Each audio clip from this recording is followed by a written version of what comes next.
Hi friends, எல்லாருக்கும் வணக்கம். இப்போ வாழைப்பூ வடை செய்கிறதுக்கு நான் பருப்பு ஊற வச்சிட்ருக்கிறேன். கடலைப்பருப்பும் பருப்பும் போட்டுட்டேன். சம அளவு எடுத்துக்குவோம். துவரம்பருப்பு போடுறேன். துவரம்பருப்பு நான் கொஞ்சம் கூட சேர்த்துக்கிறேன், ஏன்னா கடலைப்பருப்பு கொஞ்சம் கம்மியாக இருக்குங்கிறதுனால துவரம்பருப்பு கூட போட்டுக்கிறேன். இது ஒன்றும் பிரச்சனை இல்லை, நல்லா தான் இருக்கும். சம அளவு எல்லாமே ஊற போட்டுக்கிட்டோம்னாக்கா ஒரு 4 அரிசி சேர்த்துக்குவோம். கொஞ்சோண்டு அரிசி சேர்த்துருக்குறேன். இதெல்லாம் ஊறட்டும். ஊறினதுக்கப்புறம் வாழைக்கும் அதை நமக்கு அறிய முடியாது, அதனால் அதை மட்டும் நீக்கிட்டு சுத்தம் பண்ணிக்குவோம்.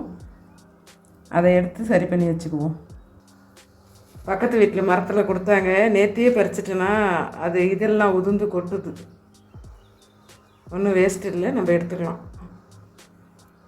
எடுத்து சுத்தம் பண்ணிக்கிட்டு அதுக்குள்ளே பருப்பு ஊறிடும், சேர்த்து அரைச்சிக்குவோம். மீதி வேலையே பருப்பு ஊறினதும் பார்ப்போம்.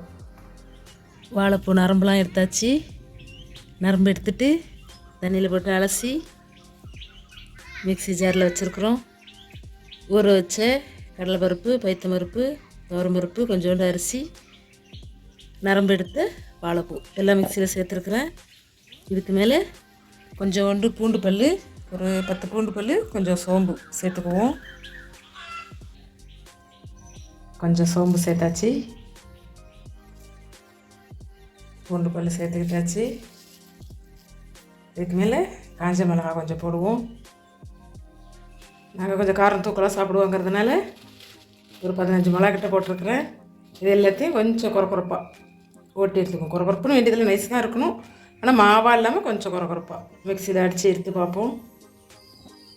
தேவையான அளவு உப்பு போட்டு கொஞ்சமாக தண்ணி தெளித்து திக்காக அரைச்சிக்குவோம். தண்ணி தெளித்து இன்னொருங்க மசிஞ்சிருக்கு, அது மாதிரி தெளித்து அரைச்சிக்குவோம். போட்டது இந்தளவுக்கு மசிஞ்சு வந்துடுச்சு. ஓரளவுக்கு போதும், நல்லா திக்காக தான் இருக்குது. இன்னும் கொஞ்சம் இருக்குது, அதையும் மசி அரைச்சிட்டு ரெண்டையும் ஒன்றா கலந்து பிசையணும். பாத்திரத்தில் மாற்றிக்குவோம். ஒரு இடம் அரைச்சாச்சு, மாவு அரைச்சி வச்சாச்சு. இந்த வாழைப்பூ உடைக்கு தேவையான வாழைப்பூ எங்கேருந்து பறிச்சோன்னு காமிப்புவாங்க. இதுதான் எங்கள் வீடு. பக்கத்து வீட்டு கொல்லையில் இருந்தது. எங்கள் பொண்ணு ஊர்லேருந்து வந்தப்போ, ஊரில் இருக்கிறப்பவே ஃபோன் பண்ணிட்டாங்க, அம்மா நான் வர்றப்போ வாழைப்பூ வடை செய்து வைமான்னு சொல்லி. வாழைப்பூவுக்கு எங்கே தேடுறதுன்னு தெரியல. 1 கிலோமீட்டருக்கு வந்தானே போகணும், கடத்திட்டு போகிறதுனாக்க போய் வாங்கினவே என்ன செய்யறதுன்னு யோசிச்சுட்டு இருந்தேன்னா பக்கத்து வீட்டு கடையில் பார்த்தேன் இருந்தது. அவங்கள்ட்ட கேட்டேன், உரிச்சுங்க உரிச்சு கொடுத்தாங்களா. இதுலேருந்து பறித்து தான் செய்திருக்கிறோம். எவ்வளோ நீட்டு இதில் சிந்திக்கிட்டே வந்திருக்கு பாருங்க. அவ்வளோ நீட்டு கீழே வர வரைக்கும் அவங்களும் பறிக்கல. சரி கேட்டுக்கவும் கொடுப்பாங்க அப்படின்ட்டு கேட்டேன், பறித்து கொடுத்தாங்க. தேவையான அளவுக்கு எண்ணெய் ஊற்றியாச்சு. மாவு எல்லா மாவும் கலந்து போகிற அளவுக்கு ஒரு வாட்டி பிசைஞ்சு விட்டுட்டு வடையை தட்டி போட்டுருவோம். கையாலே தான் தட்டி போட போகிறேன், இலையெல்லாம் எதுவும் வச்சுக்கல. இப்படி கையில் எடுத்து அப்படி உருண்டை பிடிச்சி அப்படியே தட்டிட்டு போடுவோம். பிசைஞ்சிக்கிறேன் நான் ஃபஸ்ட்டு.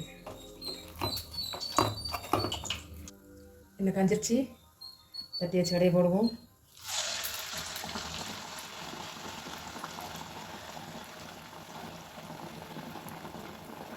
கொஞ்சம் மெலிசாவே தட்டிக்குவோம்.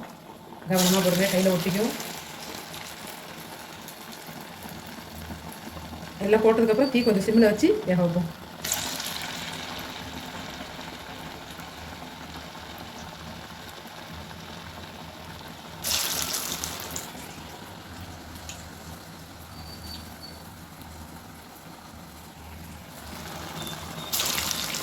கொஞ்சம் தீயை குறைச்சிக்கிறேன், சிம்மில் வச்சு அது வேகட்டும். நல்லா செவந்து வந்திருக்கு, திருப்பி விட்டுக்குவோம். வடை உடஞ்சிருச்சு. ஒரு வடை மடங்கிருச்சு, 2 வடை உடஞ்சிருச்சு. ஒரு வேளை இலையில் தட்டி எடுத்து போட்டால் சரியாக வருமானோ. நான் இப்படியே தான் போட்டுருவேன். இப்போ சைஸு பெருசாக போட்டிருக்கேன், அதனால் சரியாக இல்லை. இன்னும் கொஞ்சம் சின்னதாக போடுவேன், கரெக்டாக வந்துடும், உடையாது. அது விரலில் ஒட்டி அப்படியே உடஞ்சிருக்கு. இன்னும் கொஞ்சம் நல்லா செவந்ததும் எடுத்துருவோம். வாழைப்பூ கருத்துரும் இல்லையா, அதனால் நம்ம கொஞ்சம் சிம்மில் வச்சு தான் பொறுமையாக எடுக்கணும், இல்லைனாக்கா உள்ள வேகாது, மேலே கருத்துரும். இப்போ கொஞ்சம் சிம்மில் தான் வச்சுருக்கிறேன். ஃபஸ்ட்டு போட்டதும் புல்லில் வச்சுக்கிட்டு மறுபடியும் சிம்மில் வச்சுக்கிட்டு திருப்பி விடணும். அப்போ தான் கொஞ்சம் மொறுன்னு நல்லா செவந்து வரும், கருத்து போகாமல். எல்லாமே கலர் நல்லா செவந்துருச்சு, எடுத்துக்குவோம்.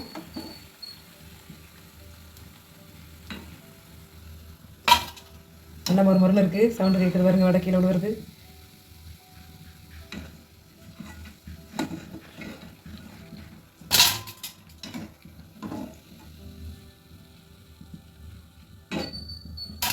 மீதி உள்ள வடை எல்லாத்தையும் தட்டி எடுத்துக்குவோம்.